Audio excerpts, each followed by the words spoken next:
Have you been thinking about the future? Us too. This is the Futures Cone. It's a prominent model used in design futuring to encourage discussions about the future.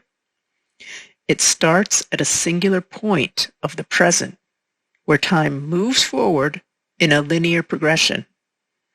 It asks us to consider potential futures ranging from preferable to preposterous. But wait, we've identified problems with the model's assumptions around linear time and progress. So we set out to ask, how might design futuring engage other conceptions of time, the future, and human agency? Here with us today we have Amy, who will share her perspective, Parallel Presence. Parallel presence is an approach for speculating that doesn't project into the future, but rather explores contemporary realities, presence, in fictional parallel worlds. It invites you to explore a particular theme by imagining preferred presence, and then create engaging backstories for those worlds to explain how they split off from our own. I'm currently using this approach in a participatory project that investigates sustainable and satisfying fashion cultures and systems. Thank you, Amy, for sharing more about parallel presence.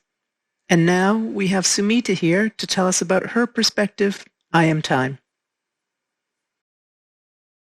Thank you, Grace. The I Am Time approach to design futuring focuses on cyclic, iterative processes of change, with time as an internal, almost spiritual experience. The inspiration comes from the media adaptation of the Indian epic Mahabharata, in which the narrator proclaims, "Main samay hoon." So I Am Time is about doing the same thing over and over days, months, seasons, years, lifetimes, with each repetition bringing with it something new, a change, a transformation, a spiritual awakening. Thank you, Sumita, for sharing more about I Am Time. And now on to Rocio to introduce her perspective, Epithelial Metaphors. Epithelial Metaphors employs a central metaphor of epithelial cells, which cover organs of the body by replicating and assembling themselves, exchanging nutrients at gap junctures. This organic metaphor thinks about the future as a property of time, and time as an interface between the world and our imaginations. With it, I reflect upon the structural layer of human material culture that covers the earth, forming a symbolic grid by which human meaning self-replicates through adaptations upon prior adaptations. Thank you, Rocio, for introducing Epithelial Metaphors. And now we have Noura here to talk about the Uncertainties Cone. The Uncertainties Cone is a playful exercise that turns the typical Futures Cone backwards and on its head.